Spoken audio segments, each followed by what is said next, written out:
If you want to make money, let's figure something else out. And yeah, I hate it. Gervonta Davis. It's like when Who do you got? you guys need to fight guys your fucking same size. When you see this fight, do you see like Tank just having his way with Jake? Like given like no? No, I'm gonna tell you this is what I tell Tank, and Tank said it in the interview. I said, Tank, y'all going there doing y'all thing, woo-woo-woo. And I said, he ain't giving you nothing. Dana White didn't mince words when addressing the clash between Jake Paul and Gervonta Davis, calling the entire event absurd. He criticized the very idea of Paul stepping into the ring against a fighter of Davis's caliber under what he described as strange and uneven conditions. White firmly argued that the rules were designed to favor one side, turning the fight into more of a spectacle than a legitimate sporting contest. The Jake Paul versus Tank fight is getting really weird. Gervonta looks scared for his life because the rules are out. They're crazy. Oh, so everyone thought that the fight was at 190. Instead it's at 195, and this weight difference is scaring the life out of little Tank. Over 10 3-minute rounds. The next dispute comes with the gloves. Little Tank is used to fighting in 8-ounce gloves. Baby glove. This fight will be in 12. Hands might be too small. Also, Tank just fought in a 12 3-minute round fight against Roach. Yes, and now he's fighting in 10 3-minute rounds, which isn't too bad. Well done, Jake. Exhibition though, can he win? Yes, he can actually win. It will be overlooked by 3 sanctioned judges. So he can actually still win and knock him out. But here's the trick. It's body punches only. And there's a reason. That's because Tank said, look, this is a bit unfair. I don't want to punch up. I want to punch at my head height. Where does it fall? At Jake Paul's belly. Oof. So apparently we've heard there's no knockdown rules, but aside from that, it's a pretty well-rounded fight. Oh yeah, and there's some drug testing involved. But Jake Paul for the win. Here are the confirmed rules for the Jake Paul vs Gervonta Davis fight. The bout will be classified as an exhibition match, meaning it won't affect either fighter's professional record. The contest will consist of 10 rounds, each lasting 3 minutes. Both fighters must weigh in at a maximum of 195 pounds. They'll wear 12-ounce gloves, heavier than the standard size typically used at this level. 3 officially sanctioned judges will score the fight, and if it goes the distance, a winner will be declared based on their scorecards. And yes, ladies and gentlemen, there will be a victor, because the fighters have agreed and the commission has approved a maximum weight of 195 pounds for this exhibition.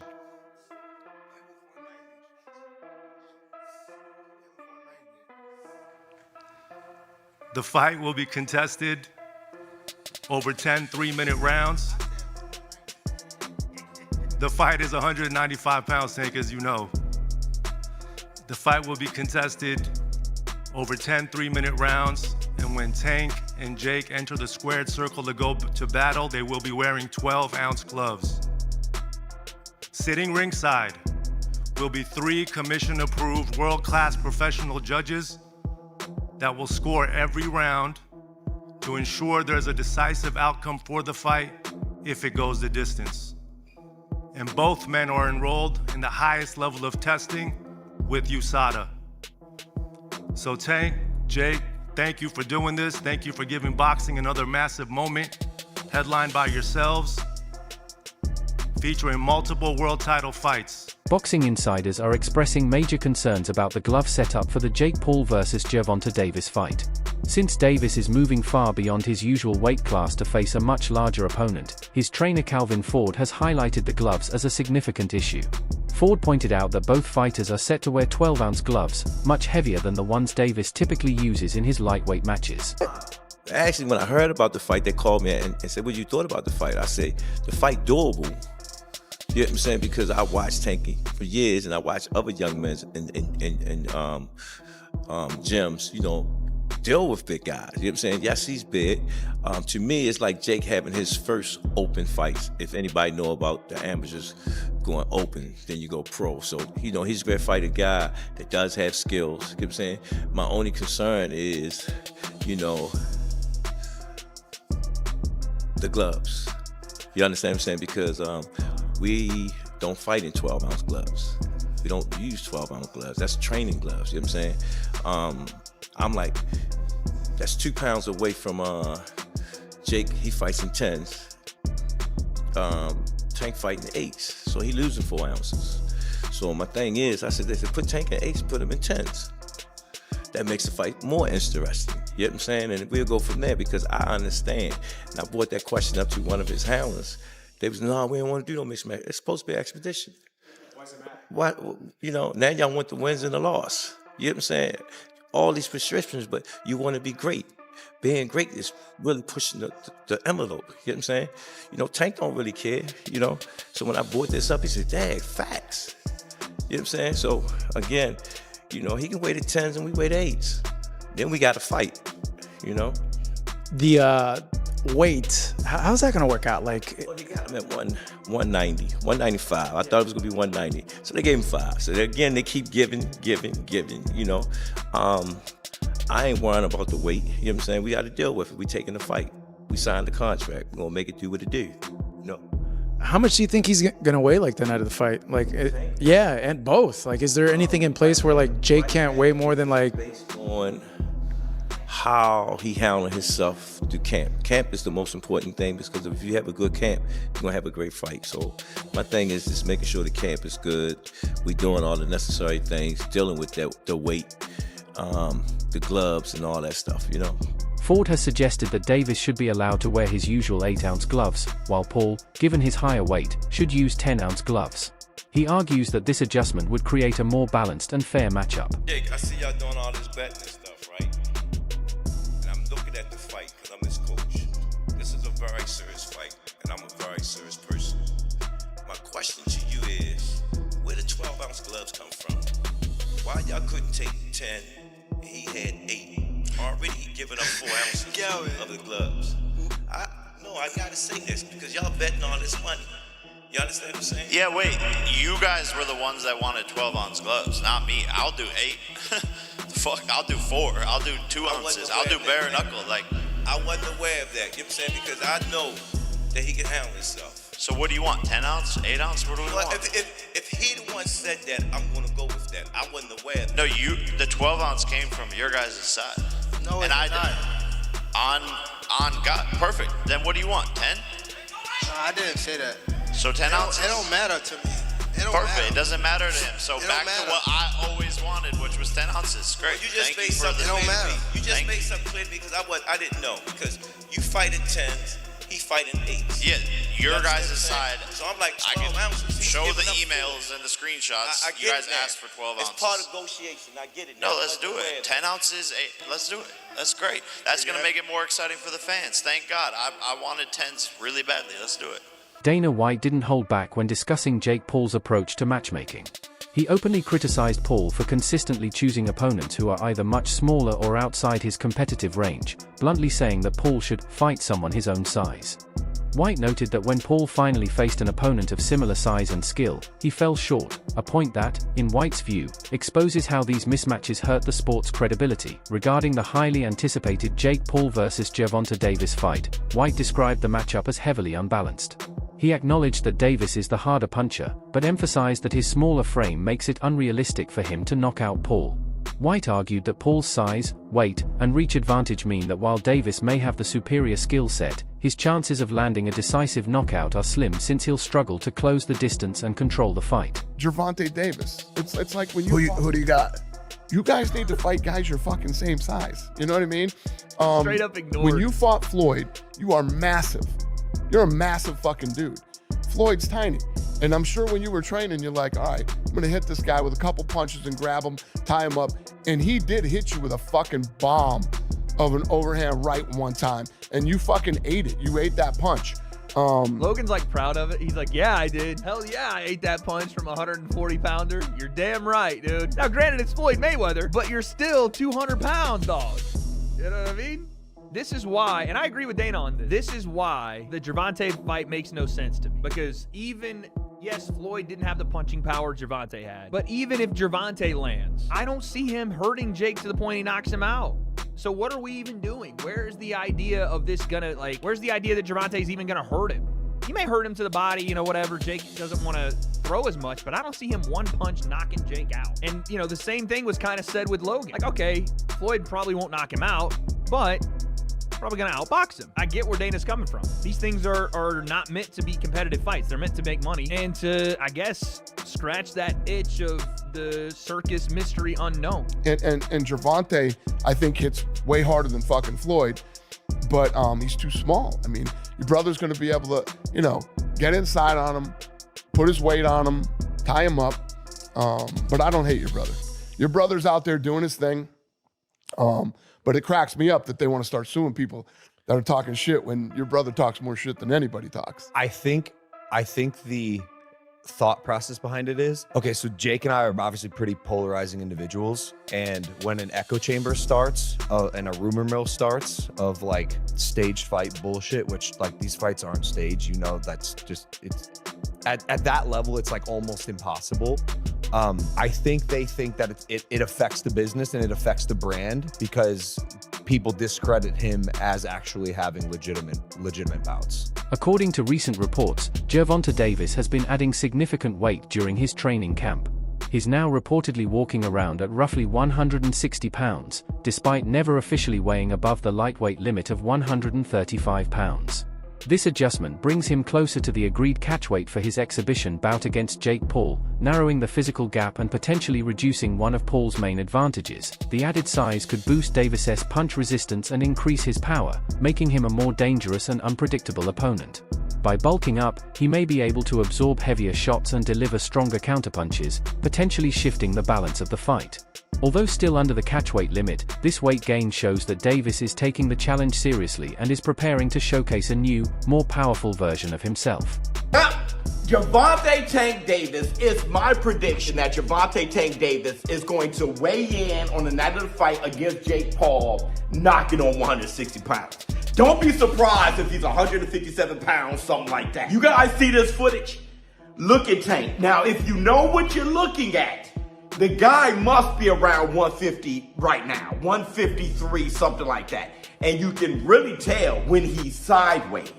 When you look at him sideways and see the depth. See, from the front view, you can't really tell. But when he turns sideways, the guy is a wrecking ball. He's literally a baby rhino out there. And I think that is the idea for him to bulk up and be a little powerhouse out there. And I'm all for it. I'm gonna tell you in this video why I think that's the best thing for Tank and why I think he will be knocking on 160 pounds. Most boxing analysts believe that when Jake Paul steps into the ring with Gervonta Davis, he's in for a serious reality check. They emphasize that Davis isn't just powerful, he's a refined technician who has spent years sharpening his craft against elite competition, mastering distance control, timing, footwork, and ring IQ. While Paul is still in the process of developing his skills, Davis's precision is so sharp that a single well-placed punch could completely change the course of the fight. On the other hand, Paul's defense is still raw, his reactions are often predictable, and his ring intelligence remains unproven at this level. Seasoned professionals argue that the difference in skill and experience between the two isn't just noticeable, it could very well be the deciding factor.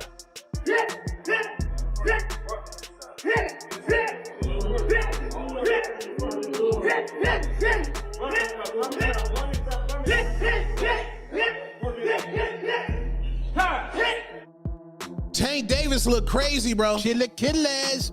Gervonta Tank Davis hitting a heavy bag in preparation for his Jake Paul fight November 14th down there in Florida. Man looks absolutely amazing. Man looks like a monster. Man looks like precision. Jake Paul cannot take those body shots. You mean to tell me somebody who done fought UFC fighters and a man with Parkinson's disease can take a body punch from Gervonta Tank Davis and y'all basing y'all logic just because Jake Paul is big? No, Tank's gonna go ahead and put this man to sleep. I'm telling y'all that right now. If Tank don't put this man to sleep, he done let the black community down, he done let boxing down, and he ain't never been that nice. You Tank fans, y'all trying to give him a pass. If y'all said Tank is as skilled as y'all say he is, if he does not put Jake Paul to sleep and stop Jake Paul, his boxing career is absolutely voided. He already don't care about legacy, and just imagine he don't knock out Jake Paul, and now y'all gonna say it's not a real fight, it's an exhibition. No, we not giving no passes, bro. This Gervonta Tank Davis. He needs to put Jake Paul to sleep. I don't want to hear nothing about, oh, Jake Paul too big. No, Jake Paul chin ain't never been tested by somebody that hit as hard as Gervonta Tank Davis. Tank should put this man to sleep with ease. I'll say that respectfully. If you don't put him to sleep, A 2-pack of ass. That shit stink. that's a 2-pack of ass at the highest level. And it's a musty energy at the highest level. Get it together. Get it together. Tank looks amazing. That's the Chilla Killer. Chilla Killers. Chilla Killers. Teddy Atlas considers Gervonta Davis to be one of the most complete fighters in boxing today. He praises Tank not only for his devastating power and finishing ability but also for his sharp counterpunching instincts, his ability to set traps, his mastery of distance, and his mental toughness inside the ring. Atlas describes Davis as a patient and calculated fighter who stays composed under pressure, always thinking 2 steps ahead rather than relying solely on raw strength. In Atlas's view, these attributes make Davis the one elite lightweight who possesses all the tools needed to challenge and potentially defeat someone like Jake Paul, a fighter whose style is improving but whose record still lacks the depth and technical polish of the sport's true elite. With a real boxer, a real world champion boxer, that the only other time he was in for the fans to get mad with that was against Fury's Tommy Fury, but it wasn't that level, obviously, and all the size things you just rightfully pointed out. But he would have been in there with, I mean, it seemed crazy. You're going to go in there with a guy who was a 2-time heavyweight champ and a gold medalist? Wow. Even though the guy's, at a twilight part of his career, still. And you've given a lot of credit and props to Jake Paul on this show of helping get more eyeballs to the sport, but the way he takes it serious and goes about his approach and his work to this craft, that he does take it seriously. With that being said, when he announces Tank Davis, I'm getting tired of these gimmick fights and him loading the deck up. Whether it was Chavez Jr. or an old Mike Tyson, or we could go on and on with some of the UFC guys and the great Anderson Silva at 46 years of age. Tank Davis, great fighter, current fighter, world champion. We know how good he is. Been a top 10 pound for pound guy for you for the last few years now. But he's 5'5" and 135 pounds. This sounds like it would be a 195 pound fight, an exhibition. Wouldn't count on their records. Not a whole lot of other details other than it will be in November, and it sounds like in Atlanta. But I've said enough. I just want to hear your take. What do you make of this news? Jake Paul, Tank Davis. But, and I'm smiling a little bit. But, back in the day, I loved the 1800s, 1700s, my friend out there, 1700s, whatever. But I loved the old-time fighters. They were catchweights. And there was guys like Sam Langford. I know Sam Langford shouldn't even be compared with this because he's so special. But, I mean, where Sam Langford beat heavyweights. He fought from lightweight to heavyweight and beat heavyweights. I mean, back in the day when you had a lot of great fighters fighting each other in catchweights, you did have some smaller guys fight bigger guys, and you had them. You had success in spots. So I'm half with tongue in cheek, but I'm half serious because I've been in the boxing business 50 years. Luke Thomas has also weighed in on the highly anticipated showdown. While he praised Gervonta Davis for his explosive power and elite finishing instincts, Thomas noted a noticeable lack of enthusiasm from the champion during press events and promotional appearances. Davis seemed disengaged, his body language suggesting detachment, as if he viewed the fight more as a business move than a genuine competitive challenge. Thomas cautioned that this kind of mindset could be risky, warning that underestimating Jake Paul's motivation and preparation might backfire. Even if Davis is the superior boxer on paper, his apparent lack of focus and emotional investment could give Paul an unexpected psychological advantage. Pereira in MMA, do you feel the same? Yeah, I mean, you could make the argument that Tyson Fury also didn't stick to the order of what was in front of him as a pure boxer due to taking I can't even remember if one on his record at this point or not, but whatever, the Francis Ngannou boxing match.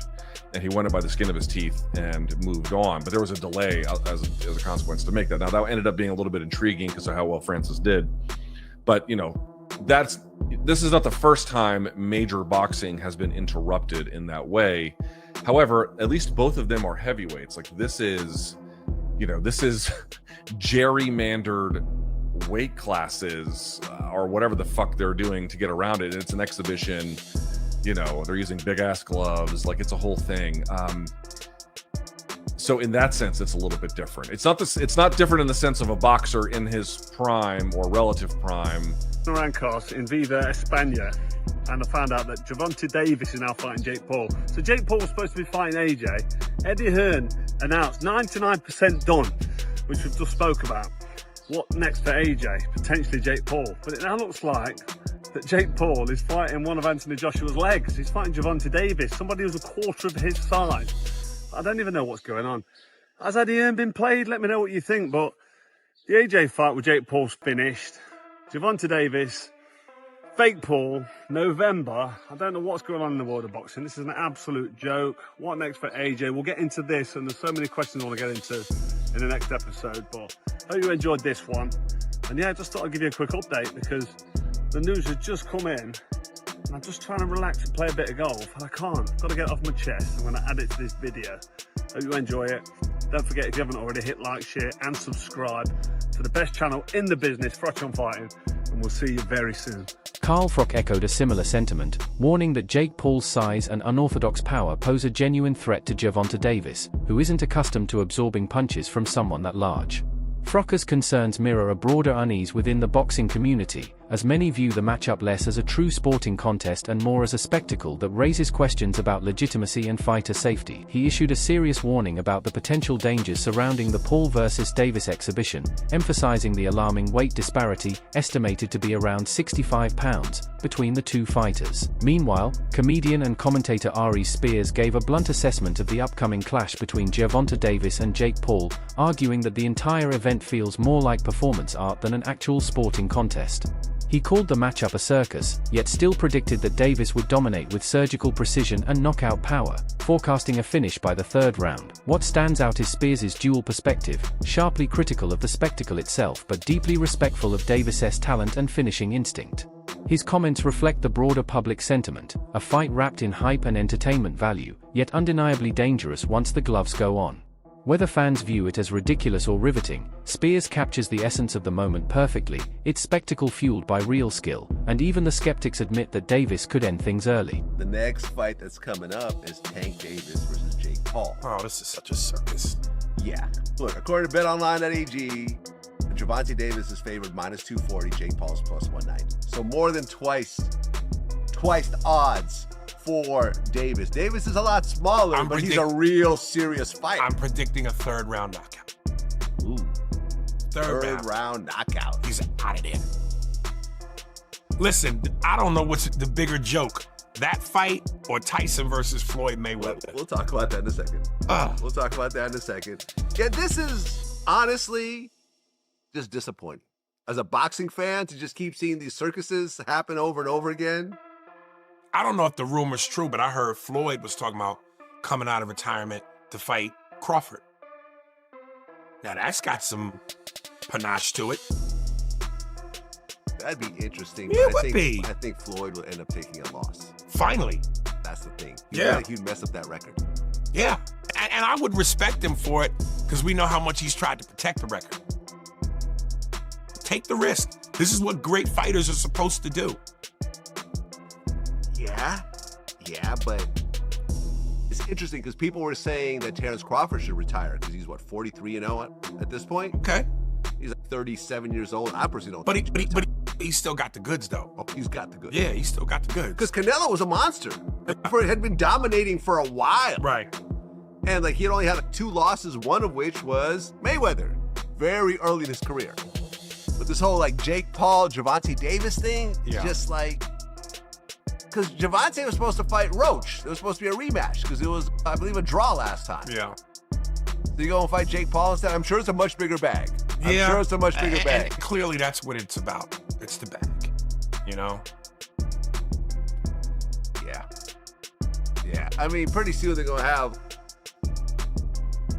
Denzel Washington fighting somebody. Like, you know, they go start putting like old men. I mean, they're already putting old men in the ring. As long as before the fight, Denzel looks at his watch and goes, 16 seconds. I'm with it. Do you think this fight qualifies as a true boxing contest, or is it more of a spectacle created purely for entertainment? Share your thoughts in the comments below.